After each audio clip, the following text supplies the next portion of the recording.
Welcome to the Psychology Podcast, a platform where we discuss the mental, physical, and emotional health of your world. Welcome to where mind meets body. With your host, Kristen McAdams. Welcome to the Psychology Podcast, y'all. I'm your host, Kristen McAdams. If you're having a mental health emergency, please dial 911 or 988, National Suicide Prevention Hotline. We are here to have constructive conversation to get you thinking about things in a different way. Interesting topics, interesting people. Talking about the topics that they specialize in, and we hope that you get something valuable and productive from this episode. If you are a client of mine and you don't like what you heard, you can bring it up in session. And if you really don't like what you heard, then I can provide referrals for you. That being said, I am in the studio today. Well, we are virtual in the studio today with Dominique D'Vita of Yes Tantra. She is a tantric sex coach, and she has done phenomenal work with clients and couples of all ages from all different backgrounds, teaching people how to connect better on a deeper level with a way more interesting way of reaching that level of connection. I think that sexual health is a huge aspect of mental health, and that's why we invited Dominique on the show. I think that this conversation is not had enough. And I met her, interestingly enough, through a mutual friend of mine that I went to grad school with, who is a wonderful human being. They met here in Austin, and then we were introduced, and that is how networking works. And it is super simple and it is super fun. And I highly recommend that you connect in that way as well. So Dominique, please tell our listeners what all the magic that you do. This woman's magic, y'all. Sound and movement. So that's how I began my healing journey. So I'm super passionate about it, and I love sharing it with everyone, but it can be a taboo topic. So some places there's resistance, but just remember, everyone, if it wasn't for sex, none of us would be here. That's a valid point. Really good point. And just to highlight the connection between the body like that, right? Like a lot of people, I think, we think of it as so separate, right? Like we think of the sex and sexuality and sex as a separate act, or like our being in our sexuality is just, it's like siloed. It's like this separate thing. And like what you just beautifully tied together just in your own journey in terms of coming to this place in your career is that they're very much connected, right? They're very, very much integrated as part of your open heart surgery and connection to sex. That's incredible. Yeah, because the way we do one thing is the way we do everything, and it's all connected, and it's energy. Our sexual energy is our life force energy. And martial arts and other things in Eastern medicine, it'll be referred to as your chi energy. It's connected to your vitality. It's also connected to your creativity. It's the energy you were created from. Yep. And so whenever we disconnect from this energy, we're truly disconnecting from an incredible power source that we have. And our hearts, that energy of love, is incredibly powerful too, to create amazing changes in our lives. But in our society, we've been conditioned to operate from fear. And you can feel we're swimming and, being in our most radiant states. And so Tantra really helps you to embrace these aspects of ourselves instead of shaming them or making them wrong. I feel like the fear, like that root of fear, is like people are so scared to connect to other people, even just like whether it be eye contact or social anxiety or just some of the basic, like, we say like sex is taboo, you know what I mean? But like what's popular is like, the social anxiety piece. Oh, I can't connect, or I walk into a room full of people and I don't know how to like take up space in that room or be in that room or just be in even the presence of other people. And I can't even imagine what your work must look like after COVID, with everybody just being even more disconnected, even more separated, even more like in just a state of struggle, being able to have conversations with other people, never mind, let alone having sex with other people, right? And we have like deteriorated the sexual experience in terms of having it be a real connection. Like, it doesn't have to be a long-term, like, committed connection, right? But it can be a real connection, right? Like, yes, even if it's a one-time experience, it can still be a very deep, real connection based on what your intention is and what the energies are, what you're bringing. Yeah. What you're bringing. They say about what are you bringing to the table? Like, what are you bringing to the bedroom? Yeah. What are you coming from a wounded place? Are you there to have your ego validated? Or are you there really to honor the other person and open up and have true intimacy? But in our modern worlds, we're so disconnected from our ability to have intimacy or fully see another person. We're so even disconnected from ourselves. So how can we truly connect with someone on a really deep level? And one thing to add on to that is that in our world, so many people are looking for a soulmate type relationship. But we have not been taught how to have soulful sex. And Tantra is literally making love to the other person's soul. I've been thinking about that lately. Like, I've been thinking about how, this idea of, like, if it's broken, throw it away and, like, replace it. It's like, I feel like people have been doing that with relationships, and we could talk a little bit about a threshold sexual, if depending on how deep you want to go with personal experiences, right? Like, I've been divorced. Like, I know what it's like to not know how to be in a connected, loving relationship in that way. But I also find that there's this, like, pressure that we put on one another to adhere to some social standard of, like, right or wrong or good or bad. And I think it is rooted in our fear. I think it's rooted in this, like, well, if you can't be good and show up for me in the way that I think that you should show up for me, then I can't, I have to leave you and find somebody else. There's no, like, nurturance in these relationships. And even just in that experience, right? Like, it could be a one night stand, but why can't that be meaningful also, right? Like, why does it have to be like, oh no, I have no feelings. I have no, I don't have feelings about that. I don't have a connection to that. And it's like, well, why wouldn't you want to be connected to the experiences that you have in your own life? And why wouldn't you want to invest in nurturing relationships, and not throw it out just because somebody made a mistake, or they're broken, or they're going through a hard time, or they're going through something. And I feel like you must see that a lot in your work, right? Like, couples specifically that are, like, struggling, it just is individuals, and that individual struggle showing up in the context of a connected relationship. Yes, because we can only meet another person's emotions as deeply as we met our own. And so often we're so disconnected from ourselves. Yeah. And so we're not able to connect deeply with another. We don't show compassion the majority of time for ourselves. So how can we be there for someone else?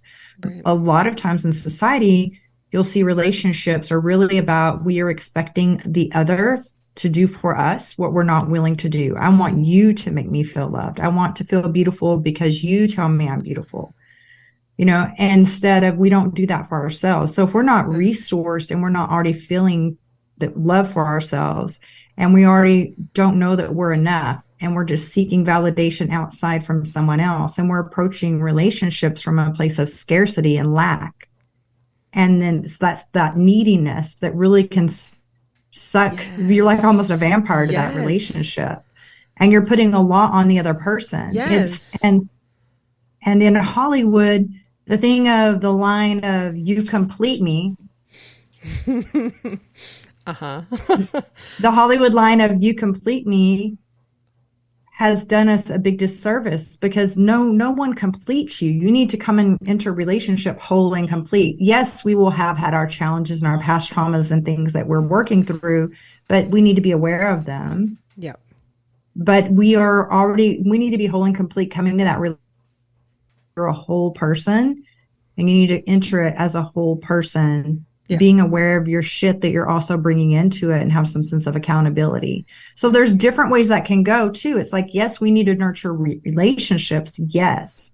But we also don't need to be the person to rescue everyone either. Right. That is a powerful lesson I had to learn. And I'm also divorced. So I've experienced the spectrum of very unhealthy, toxic relationships, approaching sex based on my ego, all the way to the other, it's just a range of experiences that we can, just depends on what we're open to and where we are in that point in our lives. And when I share this, it's from a place of, like, I've been there and I've faced a lot of the struggles that my clients and most people in the world are facing and just having empathy and compassion and saying, hey, you know, there's a better way. There's some things that I've learned along the way, and I just want to share that with you. So maybe you don't have to continue to suffer either.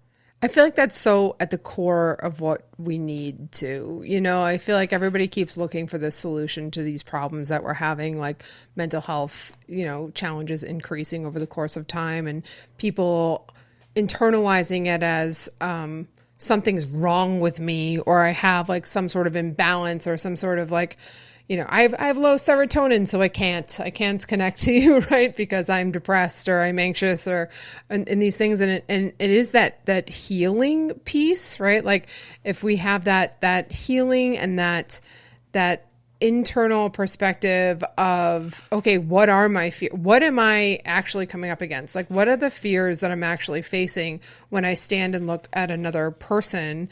Like, what's coming up for me, right? Like, what are, I love the divorce example, because I look back at some of my past relationships and I'm like, oh my God, I can't believe I behaved that way.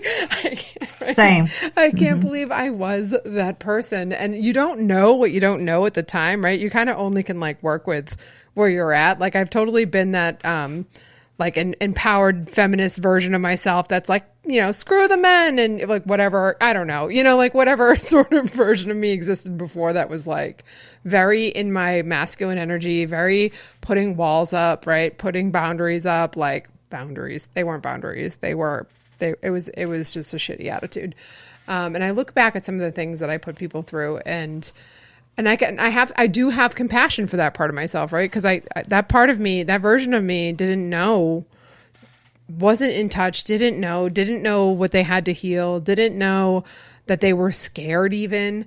And I look at what it did to the relationships, and the other people in the relationships didn't know either. Like these guys didn't know either what was going on for them.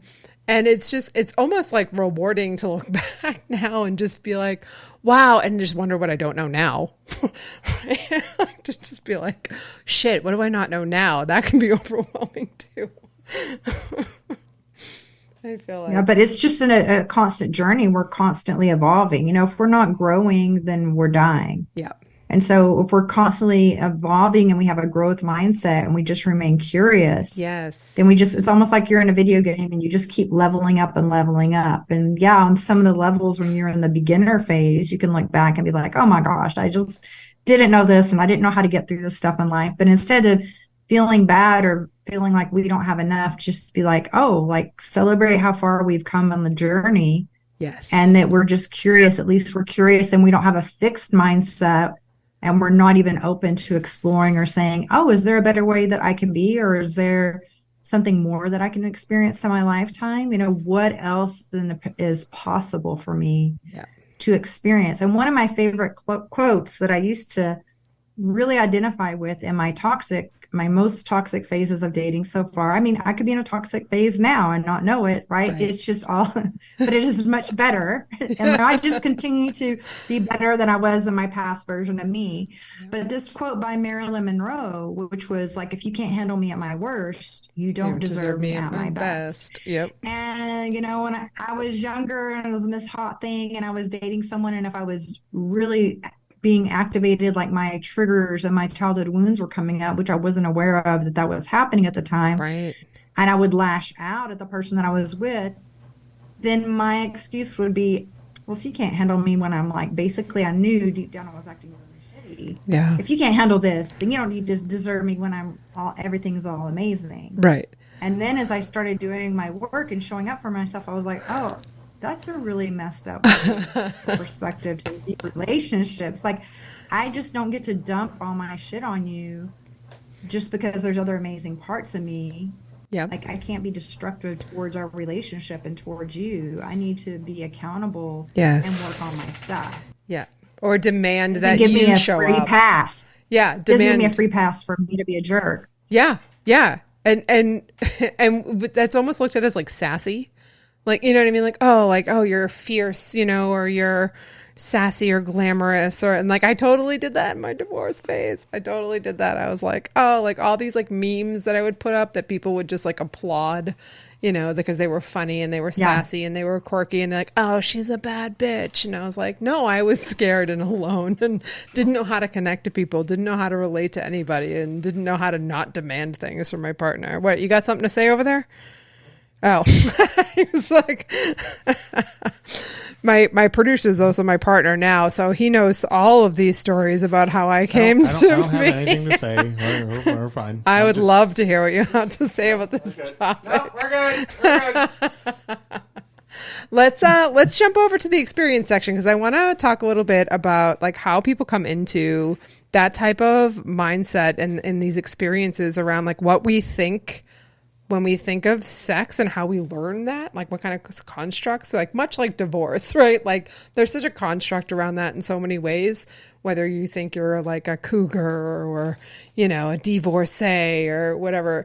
There's all these stereotypes that exist, but there's also so many stereotypes around sex, right? So I want to dive into the threshold segment about experiences and coming into our education experience or awareness of sex.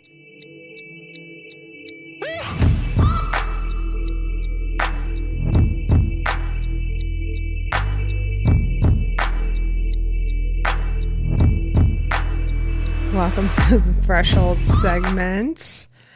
Okay, so one thing that has always been like very interesting to me, I always wanted to like write a book about it and just go around the world and just ask people like, how did you learn about sex?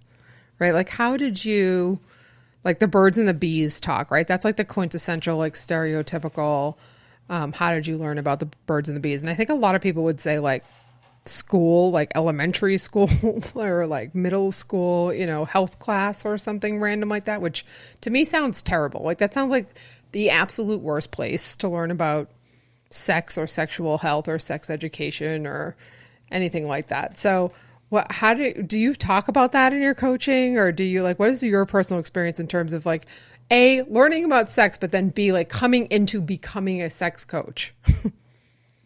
Yes, whenever I work with clients, and I have some questionnaires that I share with them, and one of them is I ask them what was what kind of education they got, and what were their parents' views on sex? Were their parents really open about it or anything? Because it will be really telling as I'm guiding them as to what messaging did they get in their even subconscious mind and their programming based on the environment where they grew up with their caregivers. Right. So, but most of us, if you think back to probably like middle school, high school, where we get a sex education, or I don't know how much you would call it education, but right, the talk or whatever. Yeah.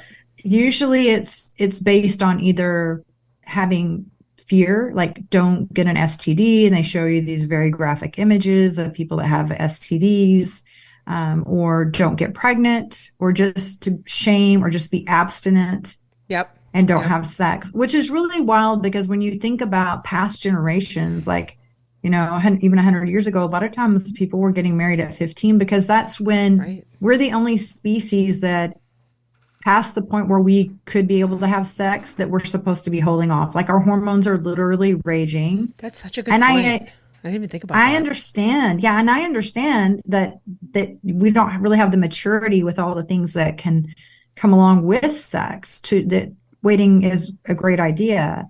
However, physiologically, our biology, our hormones, we're ready to go. Like our bodies are like, yes, let's do this. And then we have the world around us being, no, don't you dare, don't you dare.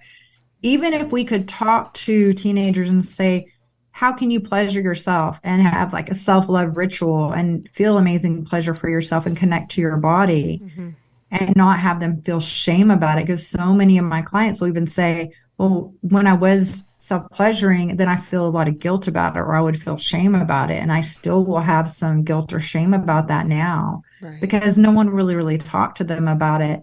I remember joking with my teenage daughters when their friends would be around sometimes, and I would just say something like, 80% of adults masturbate.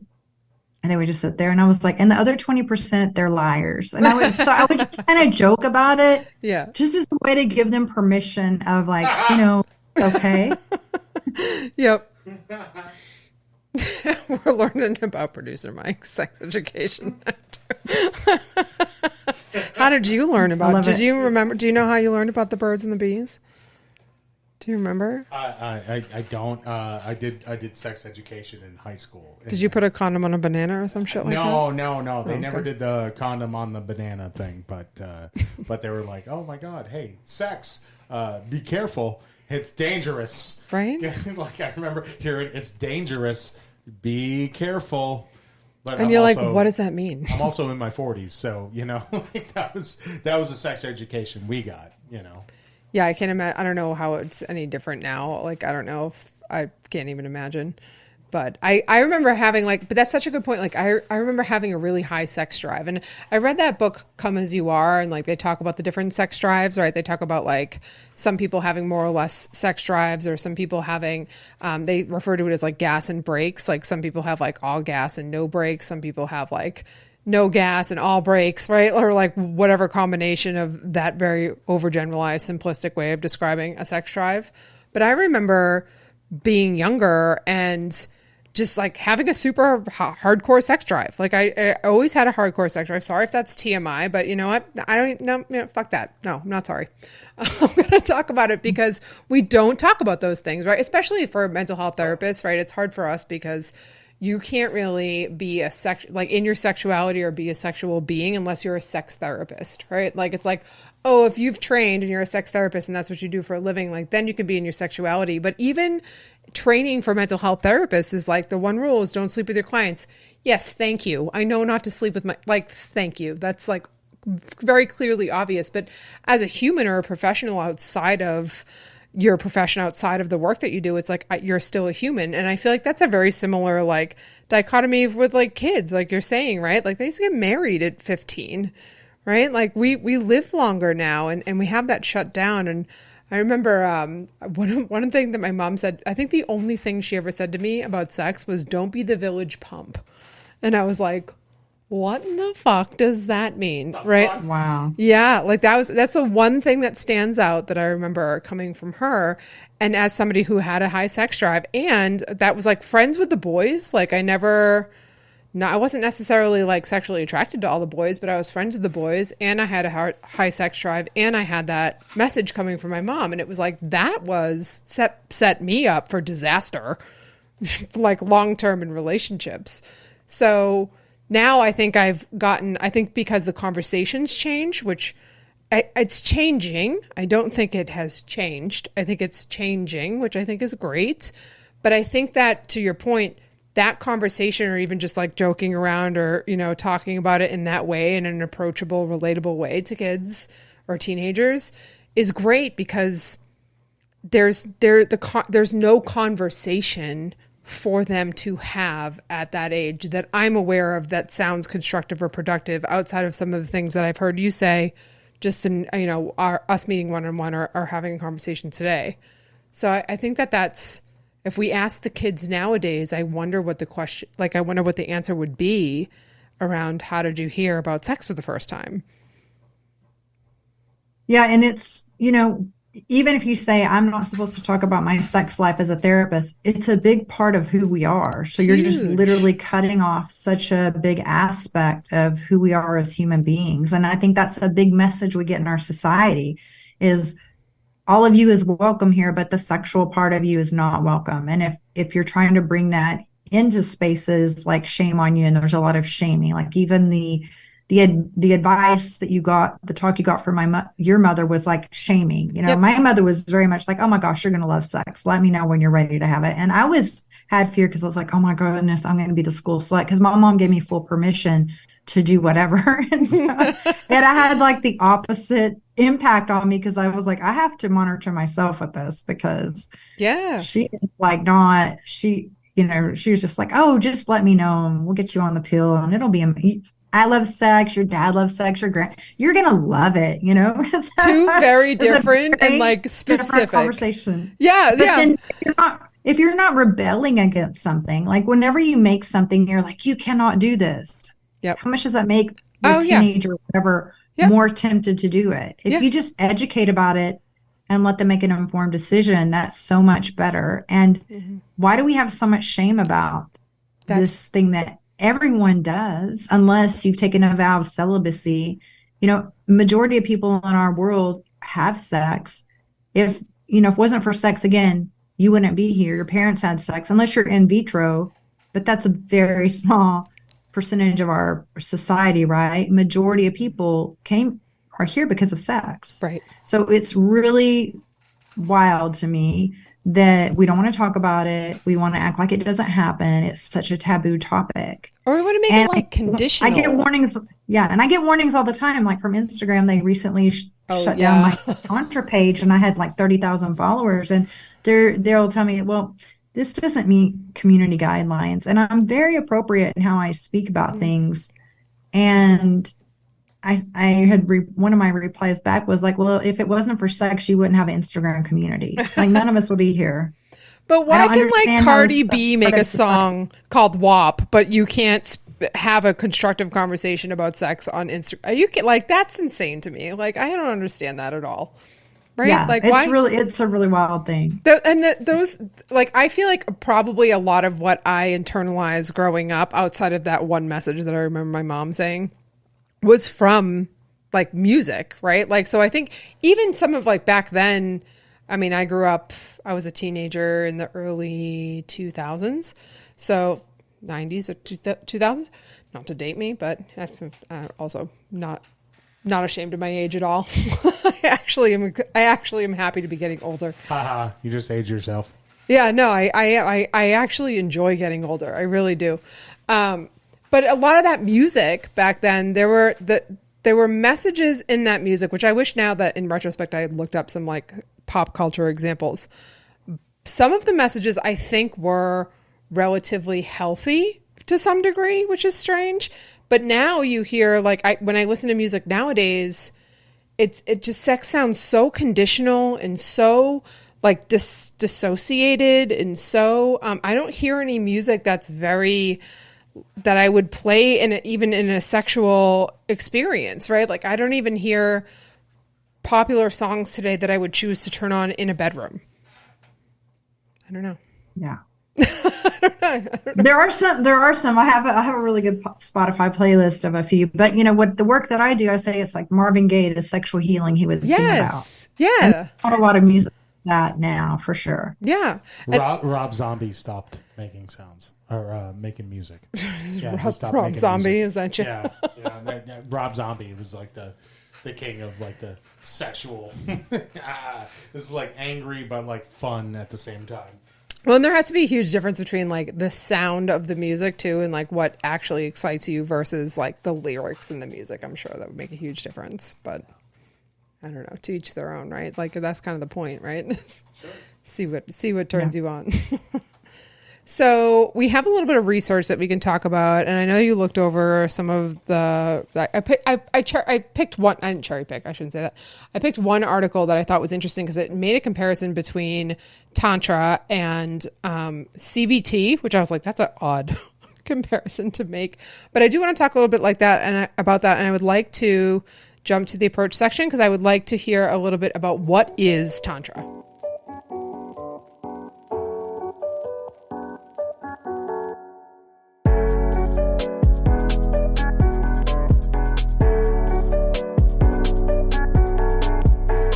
Welcome to the approach segment. So, Dominique, please explain to us what Tantra is. That's such a large question, and I know it's probably, hundreds of years of history involved with the topic itself, but I would like to hear from you as an expert, how do you describe to your clients what Tantra is? Yeah. Tantra practices go back over 5,000 years ago. And the word Tantra means like a weaving or looming, like bringing things together. And what's really beautiful about it to me is it does bring a lot of different modalities and things together, really for your greatest expansion and enlightenment. The intent of Tantra is not even anything about sex. It had nothing to do with about sex or sexuality. It's all about having elevated consciousness. If you think of, there's some Buddhist lineages of Tantra, and you think of like a Buddhist monk meditating on the side of a mountain for hours and hours at a time. He's really wanting to get like the chakras or the energy centers open, and open up the crown chakra and the third eye chakra to have this enlightenment, to get in these really Zen elevated states. So they would do things like visualization, mantras, mudras, which are these hand gestures and things that we can do, all these different chanting, all of these things in meditation for a long time, and then breath work. And all of these things help to open up our energy centers and help us really have this expanded consciousness so we can really get to know who we are from the inside, because our outer world is just a reflection of our body. Is let's, have the status symbols. Let me buy this. Let me have the amazing house and all that. And then it's going to look like I have it all together. But then we can find out we still feel in a funk or things don't feel right because we're trying to fix what's going on in here by adjusting everything around us. But it really works the other way around. So Tantra helps you with your inner world, your inner landscape. It's like the inner gym. Yep. And then working with these energies so you can have expanded enlightenment and realize how powerful you are. That you can realize the power, the creative energy, the life force energy flowing within you and know how to channel that and focus it. Now, if someone has meditated for hours at a time, the byproduct of that is they're going to be a much better lover because they're able to be dropped in and fully present. And when I recommend meditative practices to my clients, a male that is able to meditate longer will also last longer in the bed room. And then for females, the longer they can stay in a meditative state, the more easy it is going to be for them orgasmic. Interesting that it's opposite. Because your brain is your largest sex organ. So often we get distracted from our pleasure and our monkey mind is like jumping around. Yep. And we're not really fully present in the moment.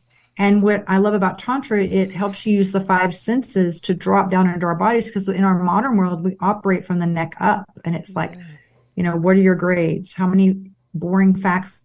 SAT. Okay, now what schools did you go to? What is your degree? What is your income? What do you do for a living? And we just operate from like what we can do and the outputs that we can have. They're like conditions, right? And we're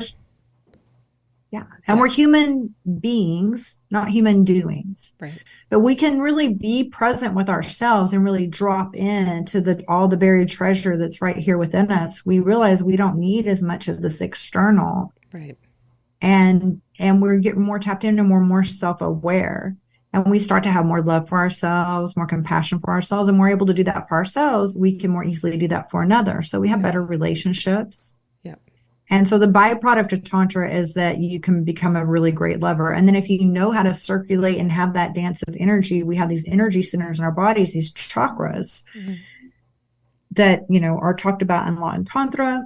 And whenever we know how to even move our energy with our breath and with visualization and do that with a lover and have an energy exchange, because sex is just S, sacred, E, energy, X exchange. We're having an energy exchange and we can have this beautiful flow and this beautiful dance of our arousal energy and of our heart and our love energy with that person. Right. And we can have this amazing intimacy and connection. And when we're able to do that, we're having better experiences and we're experiencing a better lover. We're able to be a better lover, but we're not taught that in our world.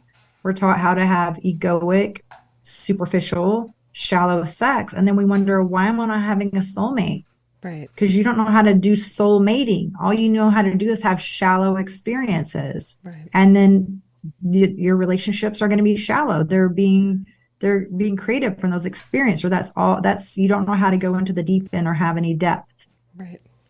I feel, and it's like that connection to yourself too. I see that so frequently in the work that I do with my clients, is just that they a lot of times they want an answer, right? Like, how do I fix this thing? How do I get it? And it's like this external condition, right? We see that with medication, or we see that with some of the tools or things that people think that they need to like be okay, or they'll make jokes about it, like millennials, like taking on plants as pets, right? Like all of these external things.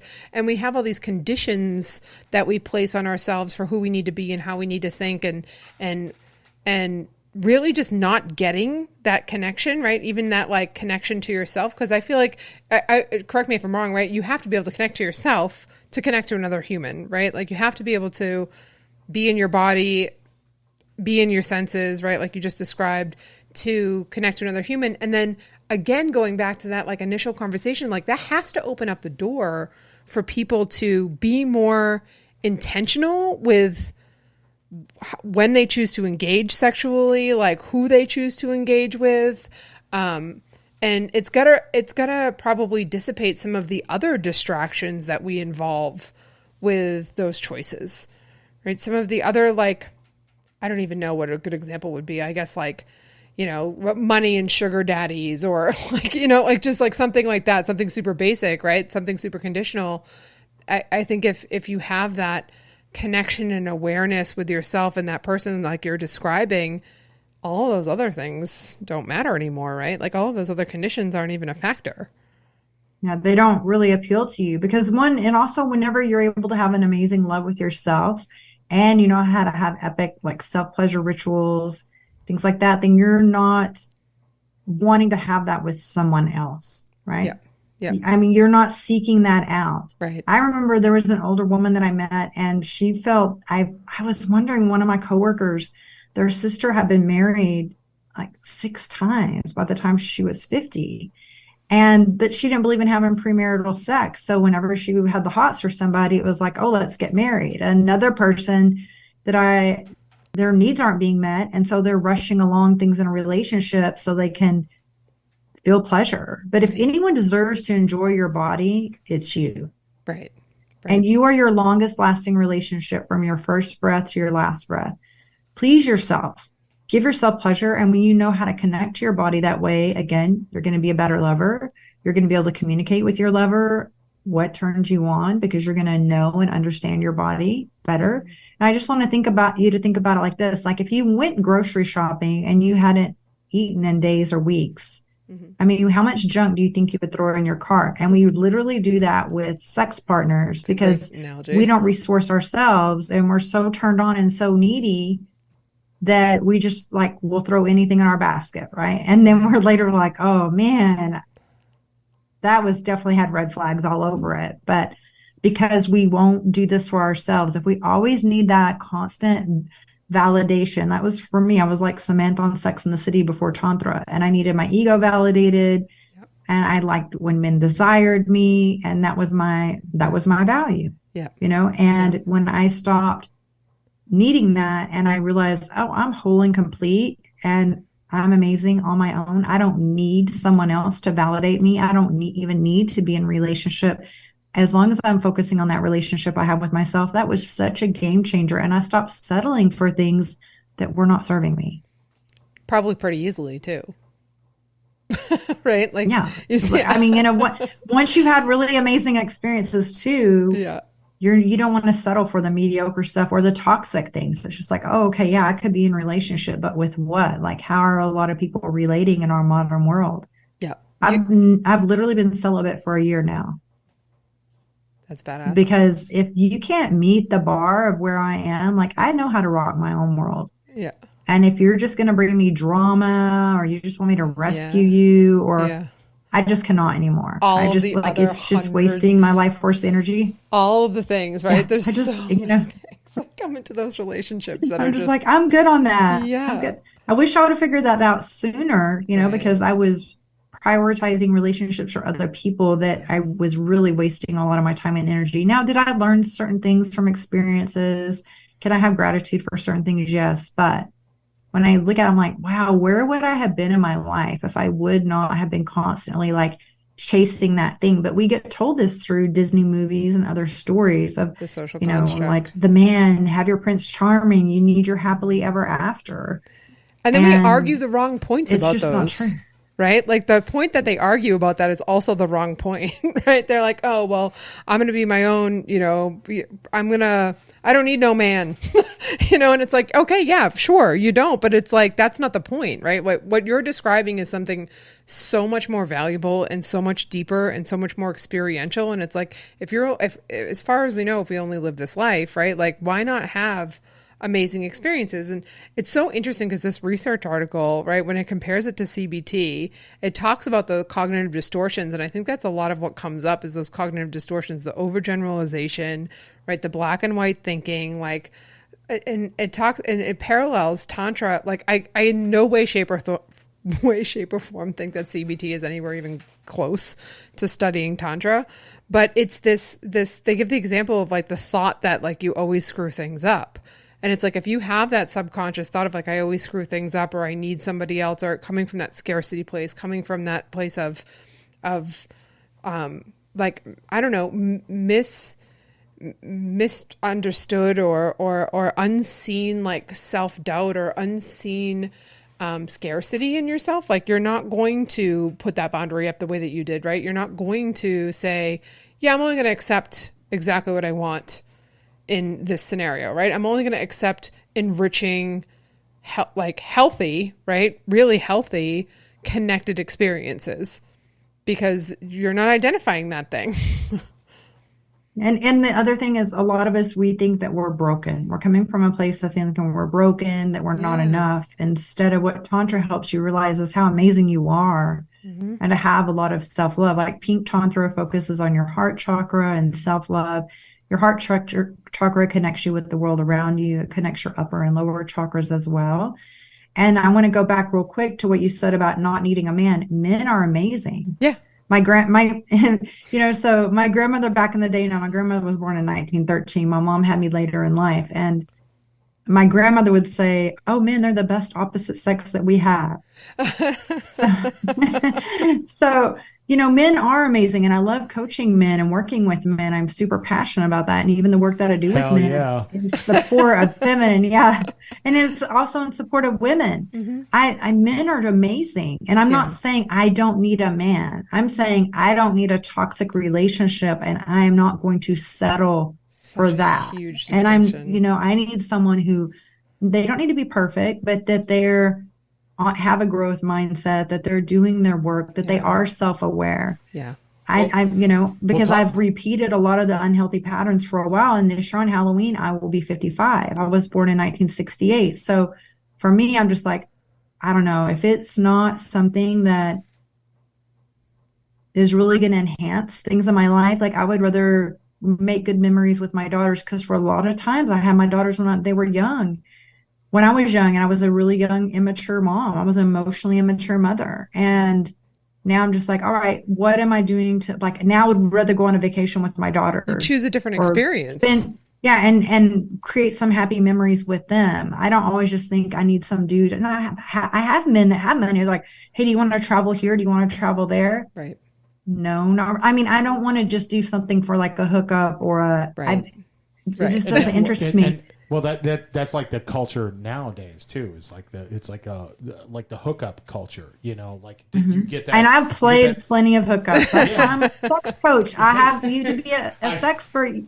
To be an expert, I'm a sexpert. You have to have 10,000 hours in the field. I've done my field research. I can't even imagine the stories you've heard. Like it's just like you got the, like, that's what it is nowadays, is like the hookup culture. But it's like you get that quick dopamine boost from, just, hey, look, I hooked up with this girl, or I hooked up with this guy, and it just, but that's all it was. It was just one night, it's just baffling to hear that coming from, like, it's life changing to hear that coming from somebody like you, like, who has that experience. Yeah. Now, when I was Samantha on Sex and the City, I was that. I love that analogy too, because I used to relate to her. I was that because my ego needed to be validated. I would dated celebrities. I would hook up with celebrities. It's like, I was having a good time. I was dating models and stuff. I was like, oh, and I was very much in my masculine energy, and I was approaching sex from a masculine way. Yep. And I was just going with my ego and bragging about who I'd been with. Like we can all, and I don't want to say that there's toxic masculinity. We all are a balance of masculine and feminine energy, and Tantra helps you to understand that. Love that. Males are more of a balance than females because they're the XY chromosome. Mm-hmm. And what we can do is, I was in my unhealthy masculine. I was hyper masculine. Oh yeah, been there. No one is going to mess with me, and I'm being real tough because I was really afraid, like what you were sharing earlier. Oh yeah. And I was very guarded, and I thought my feminine energy, and I thought vulnerability, I thought those things were my weakness. I've learned that those two things are actually my superpowers. Yep. But when I was in my unhealthy masculine, which I can be in my unhealthy feminine, but I was overly masculine, and I was in the unhealthy aspect, I was very much in my ego and hook up and like, are you DTF? Like, let's go. What tests have you had? I mean, I would interview people like, okay, show me your papers. Where's your lab work? I got to see the results. Absolutely. No, and that's part, I mean, I think that's like a little bit of where like that's where the conversation has gone now. They're like, women are like, oh, I can sleep around and sleep with whoever I want as long as it's safe. And it's like, okay, sure. But you're in that, right? You're in that masculine energy. You're in that, that quote unquote boundaried energy just because you're demanding the papers and you're having safe sex, but you're still not really grasping the concept of being guarded, right? And then having guarded sex or being in your head about that, right? Being even in the sexual experience yourself. I can't imagine that anybody that's like, show me your papers is like not in their head or in some sort of performative state, right? When they're, it was very performative. It was performative. It was my ego. Yeah. My ego was completely running the show. Man, I was a hot mess. I'm not. So when I share with people and I help people, it's always from a place of like, hey, I've been there, done that. I could write some books about it. Yep. Let me tell you, like now the way I experience casual sex, if we want to, if that's what we choose that we want to do, we shouldn't be shamed for these things, but we just have to be aware of. And so then even when I have had casual experiences with sex, it's like, what is that person like? Let me take some time and see. Yeah. And would I want to be like that person? Because one thing that we do not pay attention to is our biology, from our DNA, from all of our ancestors coming down. Back in caveman days, there was no EPT pregnancy test. Right. So in caveman times, if you had sex with someone and you didn't stay and bond with them like we do with the oxytocin, the love and bonding hormones, and we have the honeymoon phase, if you didn't do that, you could go back off into the wilderness and be the bad bitch or whatever. Yeah. And then you're pregnant. And how are you gonna survive in nature and be pregnant? Right. How are you gonna deliver a baby and not have other animals or anything attacking you? Yeah. How are you gonna provide for that baby and get food? You have to have those bonding hormones. This is my thought. Yeah, such a wild thought. People want to stick with someone long enough to see if then find out we've missed some periods and like, oh my goodness, we're pregnant. I need to be with this person so that we'll survive. Yeah. Right. And then you have that. We underestimate. So whenever I was in my Samantha phase, I'm thinking I'm not catching feelings. I'm not catching feelings. That's the quote. But now that I've become trauma informed and looked at things, I'm like, was I disassociating? Mm-hmm. Mm-hmm. Because my biology is releasing hormones for me to connect with this person. Right. So be aware of who you connect with, because then all of a sudden the red flags turn orange when you've had some orgasms and made love with someone. Oh, that's and then you don't see like, oh, and then they're like, why didn't I see it? And it's like, well, if you're in your ego, you certainly won't see it, right? Because if you're in your ego, all you're focused on is mitigating your own fears about your own presence or performance in that situation instead of that was awesome. Yeah. Your walk of shame or your war stories or whatever. Yeah. Well, let's move on to the road back so we can talk about some tips and tools maybe so people can figure out like maybe how to get started on the idea of like, am I in my ego? Where am I coming from? Let's talk about that in the next segment.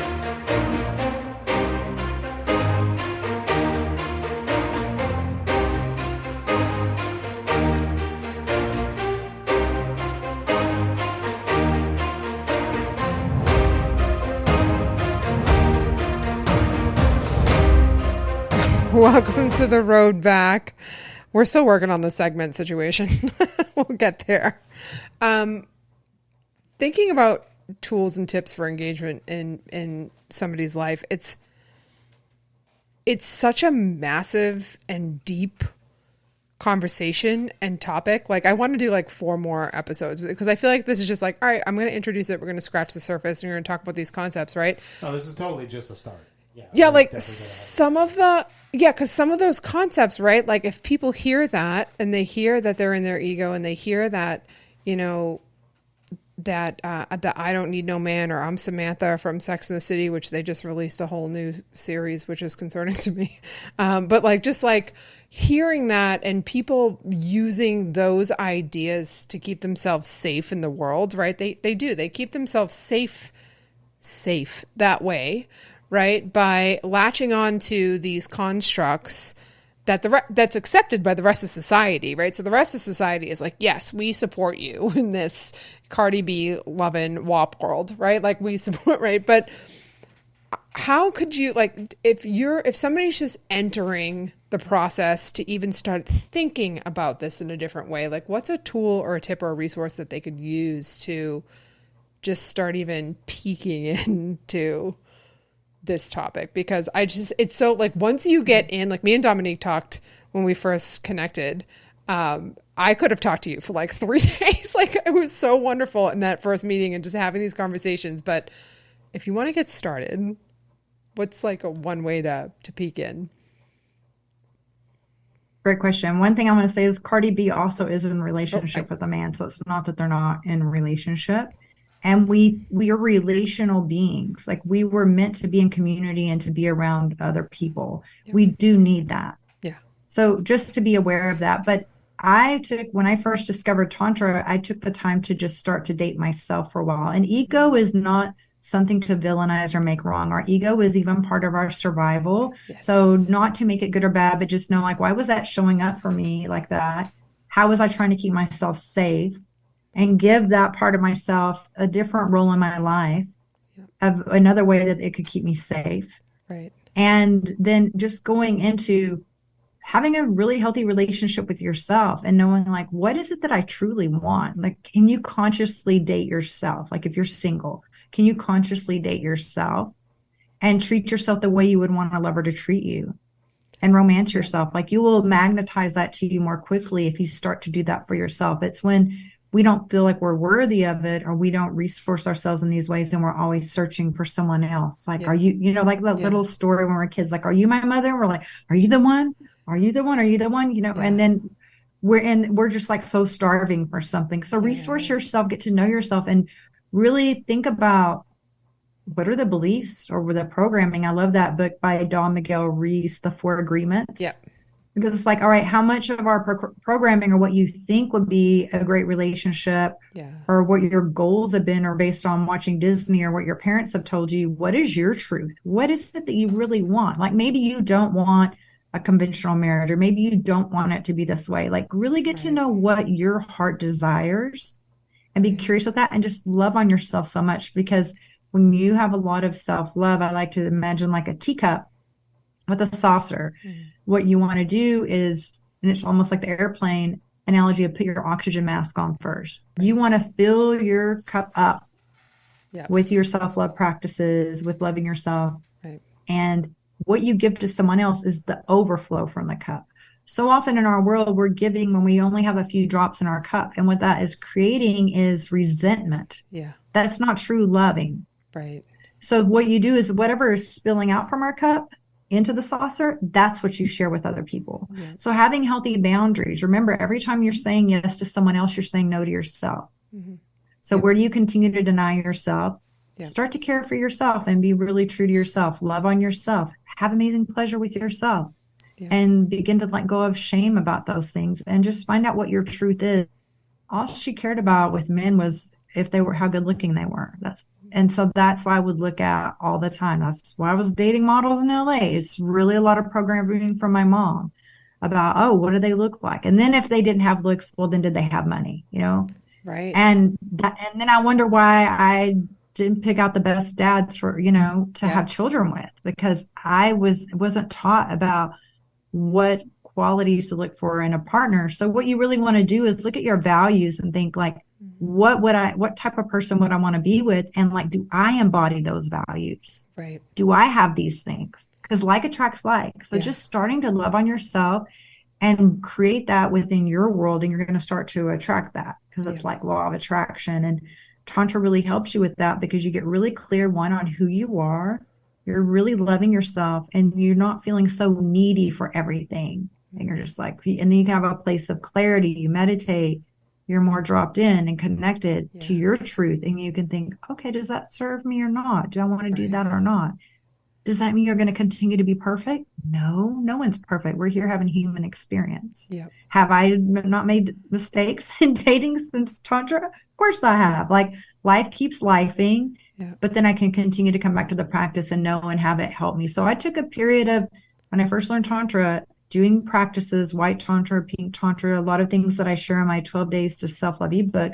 I started doing those things because I used to jump from relationship to relationship to relationship. Mm-hmm. And then I was like, all right, let me see what patterns are here. What is continuing to repeat? What about me continues to attract that or to entertain that? And let me work on healing that aspect of me so that I can start to approach relationships in a different way and attract something different and start to have a different experience. Because, Einstein says the definition of insanity is doing things the same way and expecting a different result. And if that isn't the primary quote that people say in relationships these days. Yeah. Yep, 100%. Yeah, but it's just all like that love that you have for yourself. So just how much can you love on yourself and be really clear, and don't tolerate things that are toxic for you, because we can get a lot of codependent patterns. It was interesting statistic that 95% of adults received inadequate parenting, and our parents just didn't get good parenting either from their parents. This stuff, it just got passed down. Yep. And so just knowing that, so if you're dating someone and they're not even in any kind of therapy or coaching or anything, because life is a traumatic experience. Our first trauma is if we were born in a hospital. That's the first traumatic experience that you have. What? You may not recall it. He's just figuring this out just now. Yeah. Yeah. Your trauma is not unique. Okay. Yeah. So just being aware of that, and then just getting tools. And it doesn't have to be Tantra, like having a therapist, whatever resonates with you. Yeah. Well, and that's what I was wondering too, is like part of continue to suffer. Like if people don't know, right? If you're asking somebody to love themselves or look inside, right? Or ask what they truly want.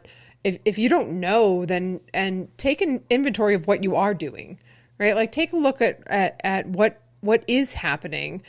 If you're not quite ready or don't really understand how to see those other elements, the other aspects that could be filling up that cup, right? Like look at what space is being taken up, and take some inventory. And like, if it isn't fulfilling, and if it doesn't, make you feel, I want to say like open, warm, compassionate, at peace, like that nervous system response of just like, being like, that feeling. And if you don't know what I'm feeling, I'm talking about, then then even call Dominique, because you need to be able to experience that feeling in your life. Then figure out like what is happening, and identify what's not working. And I guarantee there are some constructs coming in there. I guarantee there's some conditioning, there's some messaging, there's some of these things that you've been basing your reality off of that probably isn't serving you well, like Dominique said. And pick up Dominique's ebook, I would say, for starters, at a minimum.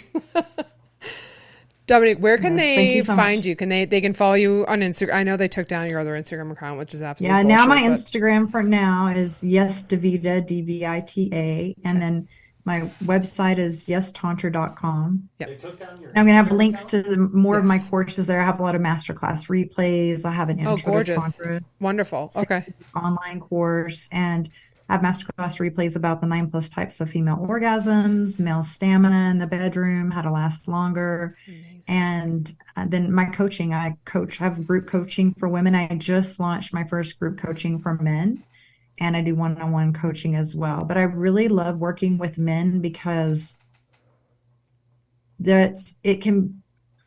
our society, there's so much pressure in our world, our modern world, on men, and they're just like, oh, you need to be the protector, the provider, the strong one. Mm-hmm.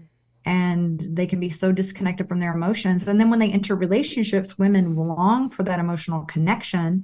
But growing up, men are like, oh, you're sad, you're gonna, big boys don't cry, are you gonna cry? I'll give you something to cry about. So they've been conditioned, and they're comfortable connecting with is anger. Mm-hmm. And then they enter a relationship with a woman that they love, and they don't really know how to articulate or how to feel into those emotions because they've stayed disconnected for so long. Yep. So I really love creating like a safe space for men, so needed. because a lot of men have wounds around the feminine. A lot of men have the mother wound, and like create a safe space where they can really be heard, and then share some tools with them and help them understand too what women want, kind of a decoding, because I understand from a female perspective, just supporting them, because, you know, if I don't share this with men, like who are the women going to be with? Right. And it was because of a man that I had the experience with Tantra that I had my whole awakening, and it changed my entire life. So it was a man with these skills that changed me radically. Yep. I love that. And I love that you bring that into focus, because I feel like we are so hard on the men these days. We're so hard, and we put all these expectations on them, and they already had that pressure on them to begin with, and to create a space where they can come, you know, have just some breathing room to be seen in their masculine energy or even in their feminine energy, right? Like to just have that available to them is absolutely amazing. We should do a whole episode. You're gonna have to come in the studio though. Screw this virtual shit. You're gonna have to come into we're gonna get you up here, and we'll do a much longer, more in-depth podcast episode, maybe on energies. Yeah. That'd be amazing. Yeah. That'd be awesome. I really appreciate that you took the time to come on, because I think this topic is so, I think it's so important, and it's so shamed, and it's not discussed in good ways, right? It's not discussed well or in depth. And I highly encourage listeners, supporters out there to go check out Yes Tantra, because she clearly has a wealth of knowledge. Not only that, but a wealth of resources that you can start peeking into the world of Tantra and really getting in touch with yourselves. And I really think that would make the world a better place. Just saying. So thank you so much for the work that you do too. Thank you so much. And, you know, if our love was, you know, kind of like Mother Teresa would say, you know, to just like sweeping up our own sidewalk as well, but, you know, and gone to be the change you want to see in the world. Like if you can start to be love and have love for yourself, when you start to have this love and compassion, you have that more for the people around you, because our world is so filled with fear and with hate and with bullying and all of these things. Disconnection. And whenever you have this, when you're connected and you realize we're more similar than we are, you know, we're more alike than not alike. Totally. It changes your perspective. Part of the things being this way, I really want to have a new beginning. What if you tapped into the power of your sexual energy? Because that's the energy that brought you into existence to begin with. So wouldn't it make sense to connect back to that energy and hit the reset button and recreate what you want out of your life? Because you don't just have to create a human life with this energy. You can create the life that your heart desires by connecting to this energy. It is literally your power source, and it can increase your vitality and make you totally unstoppable and tap into your creative genius. And it is not an accident that society has us feeling shame about such a powerful part of ourselves, because we are easier to control and manipulate as humans if we feel shame about the thing that can empower us the most. And that's why I'm super passionate about sharing this. And I definitely would love to have a longer conversation with you about this, Kristen. This was really amazing. Great today. So thank you. Totally want to do that. Yeah. Mike's on board too. I think we might have cracked him. I think he's interested now. I think we got him on board. You can lead the path for the men in your life too. You can lead by example. It'll be amazing. Yes. They need that. No ego there at all. All right. Well, thanks for coming on, Dominique. I really appreciate it. We'd love to have you back, and I will drop all of Dominique's resources into the episode description on Spotify and on YouTube. So be on the lookout for that, and we'll be sharing her information on social media as well. So until next time, we'll see you when we see you.